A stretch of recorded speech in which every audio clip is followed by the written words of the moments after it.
오늘 우리는 예수님의 마지막 밤 예루살렘의 한 다락방에 있습니다.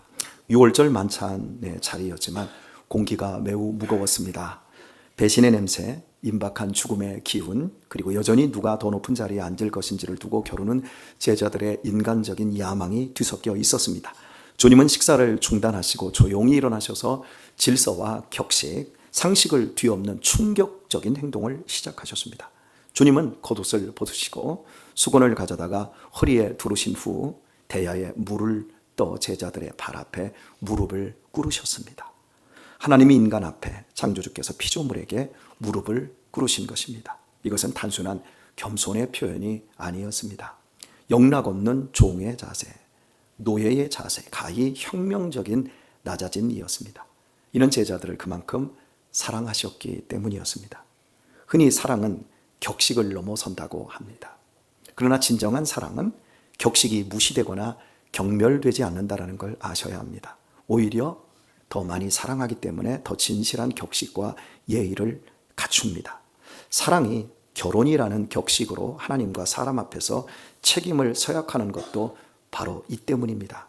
주님의 발 씻김은 스승으로서의 격식을 벗어던진 파격이었지만 결코 격식을 무시하거나 경멸한 것은 아니었습니다. 이는 본문 12절에서 확인할 수 있기 때문입니다. 저희 발을 씻기신 후에 옷을 입으시고 다시 앉아 주님은 허리에 수건을 두른 채 바닥에 주저앉은 채로 말씀하지 않으셨습니다. 다시 겉옷을 입으시고 스승의 자리로 돌아가 정좌하셨습니다. 그리고 말씀하셨습니다. 왜일까요? 그 역시 제자들을 너무나 사랑하셨기 때문이었습니다. 그리고 지금부터 하실 말씀이 너무나 중요하기 때문이었습니다. 26년 전 제가 부교역자 때 담임 목사님에게 들었던 이야기 한 토막이 있습니다. 곱추춤을 매우 잘 추는 목사님이 계셨습니다. 곱추춤을 우리 시대에 가장 잘 추셨던 분은 인간문화재 공옥진이었습니다. 아십니까? 얼굴 표정은 원숭이 표정을 짓고 등에다가 바가지 하나를 넣어놓고 허리 엉거주춤하고 춤을 추는 곱추춤이 있습니다.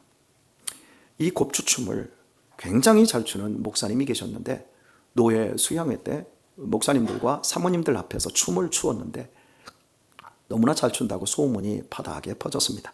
이 소식을 접한 그 목사님 교회의 장로님들과 권사님들께서도 담임 목사님의 곱추춤을 보고 싶어졌습니다. 그리고 교회 소풍을 나간 자리에서 장로님들과 권사님들이 한동이가 되어 우리에게도 곱추춤을 보여달라 청을 했습니다. 한사코 사양하시는데도 너무나 강경하고 간절하게 청을 하기에 목사님께서 원숭이 표정을 짓고 곱추춤을 추셨습니다. 열정적으로 춤을 췄습니다. 매우 우스꽝스러운 모습과 표정을 그 춤을 보고 모든 성도님들이 박장대소하며 즐거운 시간을 보냈습니다. 그날의 소풍은 목사님이 짱이었습니다.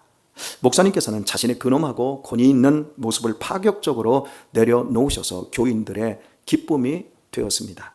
그것은 목사님께서 교인들을 매우 사랑하셨기 때문에 격식을 던진 파격적인 행동이었던 것이었습니다. 그런데 문제는 바로 그 일로 인해 목사님이 얼마 있지 않아 그 교회를 사임하고 말았습니다.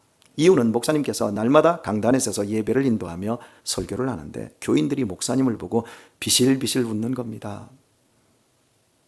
곱추춤을 실감나게 출 때의 모습과 그 원숭이 표정이 생각나서 비실비실 웃다가 더 이상 참지를 못하면 고개를 푹 숙이는 겁니다. 목사님도 성도님들도 은혜를 받을 수가 없었습니다. 결국 장로님들은 목사님에게 사임을 청했고 목사님 역시 사임을 수락한 겁니다. 교인들이 원하고 원해서 목사님은 그런 그들을 사랑해서 했는데 사단이 나버린 겁니다. 이것이 파격의 위험성입니다. 파격적으로 낮아지신 주님께서는 제자들의 발을 다 씻기자 곧바로 원래의 자리로 돌아오셨습니다. 스승이 격식을 갖추어 권위 있게 말씀하실 때 제자들은 자세를 가다듬고 그 말씀을 최후의 유언처럼 집중했어야 합니다. 하나님께서 우리를 사랑하시기에 매주일 예배라는 거룩한 격식을 통해 우리를 이곳에 모으십니다. 우리의 예배는 삶으로도 얼마든지 드릴 수 있습니다. 그럼에도 하나님께서는 우리를 매주일 또 새벽 시간 금요일이라는 격식 있는 예배의 자리로 우리를 부르십니다. 세상의 헛된 소리에 흩어진 우리의 마음을 생명의 말씀에 집중하게 하사 세상을 살아갈 힘과 지혜를 주시기 위함입니다. 한 주간 세상에서 파격적인 생각과 표정과 모습으로 그리스도인의 삶을 놓쳐버렸던 순간이 얼마나 많습니까? 그런 우리를 바로 세우기 위해서 격식 있는 예배의 자리로 우리를 부르시는 겁니다. 그래서 지금 이와 같이 모여서 순서에 맞추어 격식에 맞추어 예배를 드립니다. 격조 있는 예배의 중요성을 알 수 있어야 됩니다. 그리스도인에게 주일 성수와 주일 예배가 소중한 이유가 바로 여기에 있습니다. 느슨하게 이완되었던 영혼을, 마음을 하나님께 집중시키는 것이 바로 우리가 정한 예배입니다. 교회 여러분, 예배를 소중히 여기시기를 축복합니다. 다시 격식을 갖추신 주님께서는 제자들에게 묻습니다. 내가 너희에게 행한 것을 너희가 아느냐?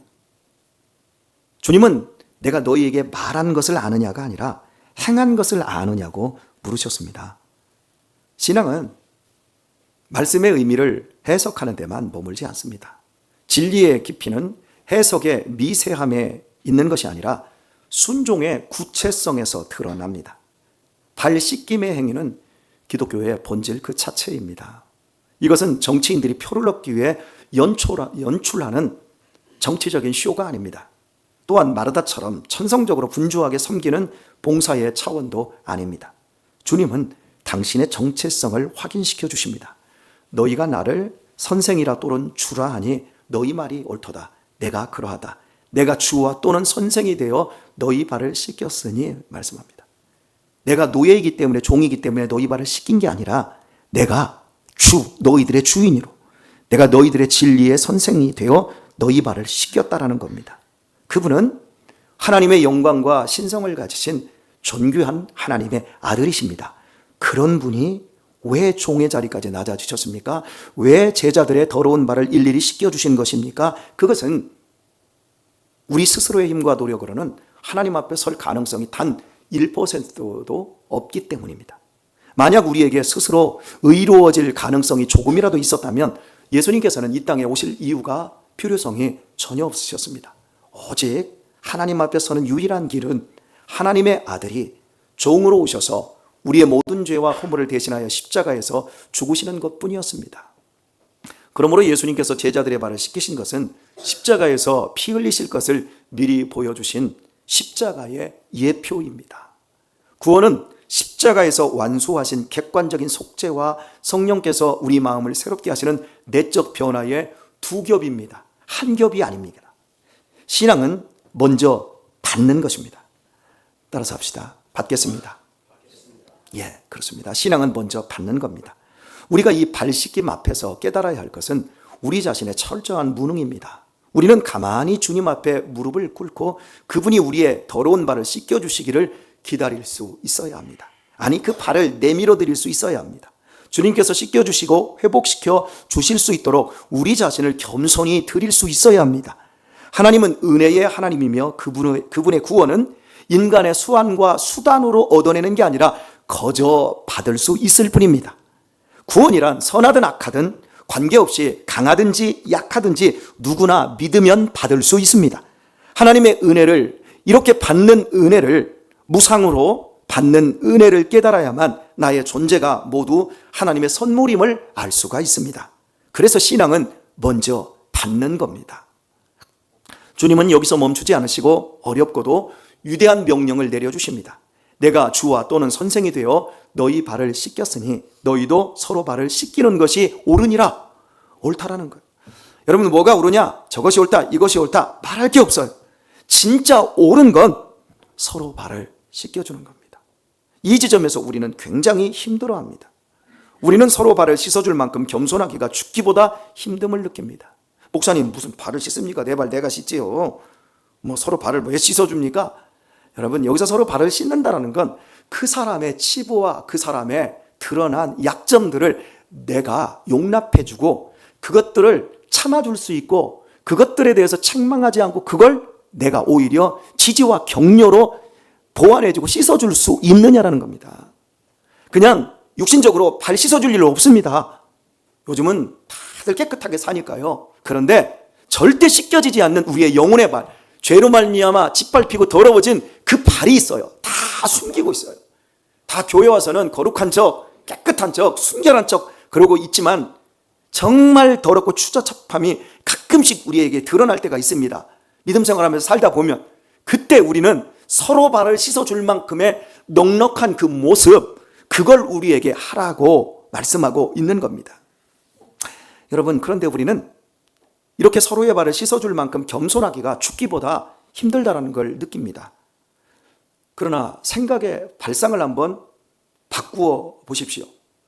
우리는 영광의 주가 아니었습니다. 우리는 허물투성이의 죄인입니다. 주님은 하늘의 황태자로서 영광의 보좌를 버리고 스스로 노예가 되셨습니다. 우리는 원래부터 흙먼지 같은 존재여 진노의 자녀들이었습니다. 우리는 주님의 은혜로 왕자가 된 자들입니다. 우리는 주님의 희생으로 공주가 된 자들입니다. 우리는 원래 더럽고 추악한 자들에서 존귀한 하나님의 자녀가 되었습니다. 본래 노예였고 천한 자가 다른 노예의 발을 씻기는 것이 황태자가 노예의 발을 씻기는 것과 비교될 수 있겠습니까? 원래 비천하고 낮기에 무슨 일을 해도 무슨 대접을 받아도 기분 상할 리 없지 않겠습니까? 원래 우리는 그런 자리니까요. 그럼에도 우리는 낮아지기를 원치 않습니다. 누가 나의 자존심을 조금이라도 건드리면 분위기가 삭막해집니다. 그리고 이 안에서 분노가 치밀어 오릅니다. 내가 그렇게 만만하게 보여? 내가 누군지 알고 나를 건드려? 나 잘못 건드린 거야. 너 두고 봐. 이런 마음이 우리 안에 자리를 잡습니다. 이것은 아직도 우리 안에 십자가에 못 박히지 않은 교만이 살아있기 때문입니다. 이 마음이 죽어야 합니다. 옹졸하고 야비한 마음이 변해서 정말 누군가가 나를 건드렸을 때 웃어줄 수 있는 그런 인격과 태도가 되어야 나의 모든 상황이 복으로 변합니다. 이해해주고 용납해주고 도리어 축복할 수 있는 마음과 태도를 견지하는 것이 서로 발을 씻어주는 행위입니다. 우리가 이렇게 변할 수만 있다면 우리의 인간관계는 모든 곳에서 천국의 기쁨을 누리게 될 것입니다. 주님께서는 이어서 말씀하십니다. 종이 상전보다 크지 못하고 보냄을 받은 자가 보낸 자보다 크지 못하니, 제자가 주님보다 더 나은 대접을 기대하는 것은 착시입니다. 주님은 미움과 조롱 속에서 마침내 십자가로 가셨습니다. 그러므로 인정과 칭찬만 기대하며 교회 안에서 조금만 기분이 상해도 발끈하는 자들은 온전한 주님의 제자일 수가 없습니다. 제자의 길은 진리 때문에 때로는 손해보고 거절당하는 길이기 때문입니다. 제자의 길은 인정과 칭찬만 있지 않습니다. 때로 손해보고 거절당하는 아픔의 길을 통과하기도 합니다. 주님은 원인 분석이나 논쟁에만 머물지 말고 무릎을 꿇고 몸을 숙이고 손을 내밀어 행하라 당부하고 계십니다. 내가 너희에게 행한 것 같이 너희도 행하게 하려 하여 본을 보였노라. 행함이 없는 믿음은 죽은 것이라고 예수님의 동생 야고보가 말을 했지 않습니까? 주님을 믿는다라는 것은 주님을 본 그대로 따라간다라는 겁니다. 신앙에 있어서 아버지가 중요하고 선배가 중요하고 선생님이 중요한 이유가 바로 이겁니다. 보이지 않는 하나님을 따라가는 것은 믿음의 선진들이 가는 대로 따르는 길이기 때문에 그렇습니다.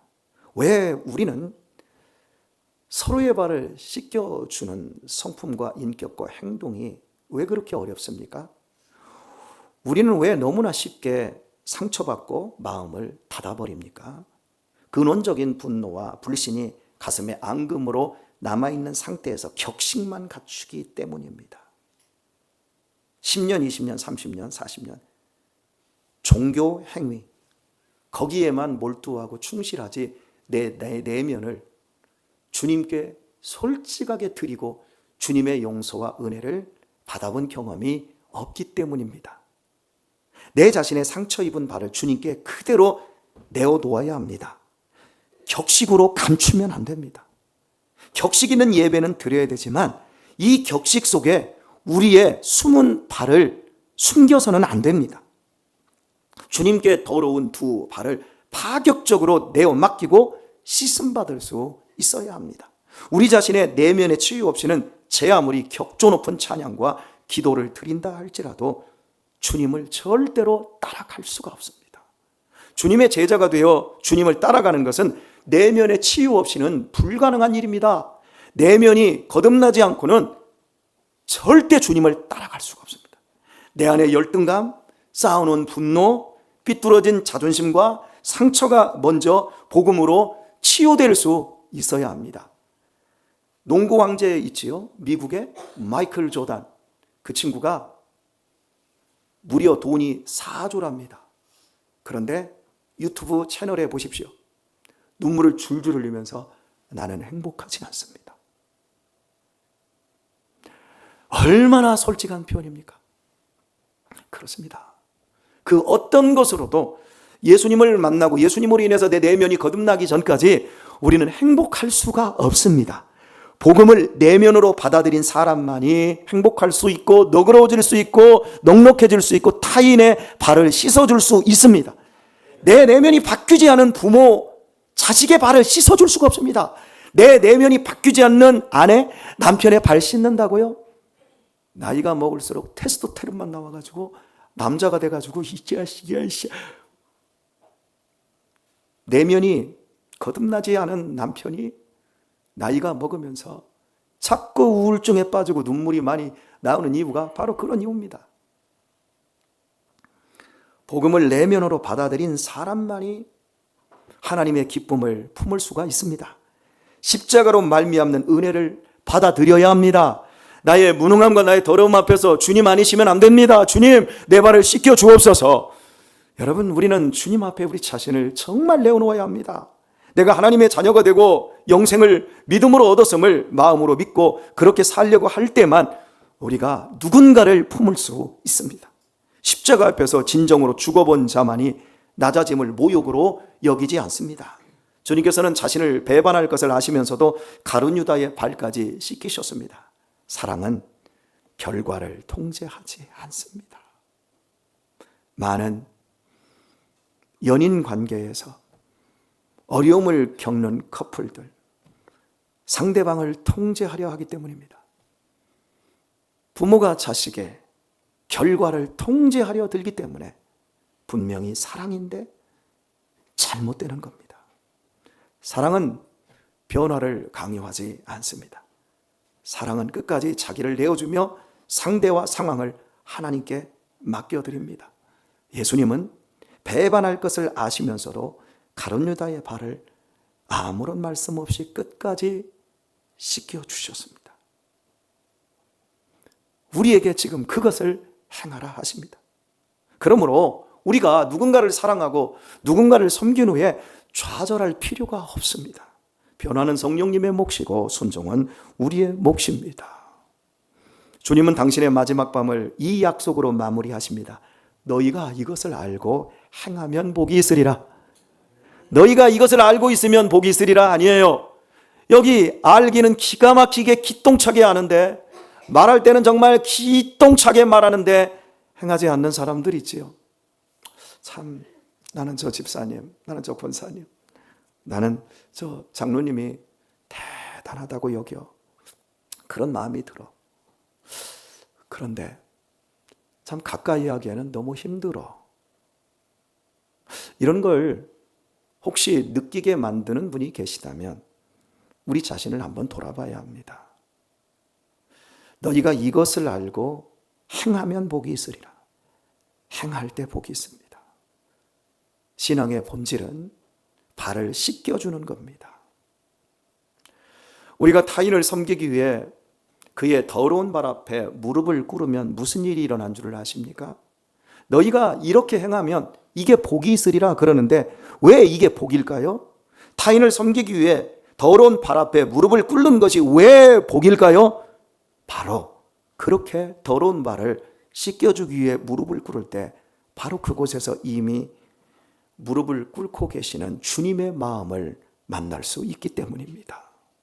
우리는 주님을 높은 곳이나 화려한 성공의 정점에서 만나려 하지만 주님은 언제나 사람의 머리 위가 아니라 사람의 발 아래에 계십니다. 이것이 주님께서 약속하신 복입니다. 인생을 살아오며 굴곡진 시간들이 있었습니다마는 제 인생 속에서 어린 시절 가장 굴곡진 시간들은 아마도 새아버지였지 않을까 싶습니다. 새아버지의 주사, 그리고 그 언어의 그 욕설이 섬기고, 그리고 뭔가를 집어 던져서 부시고,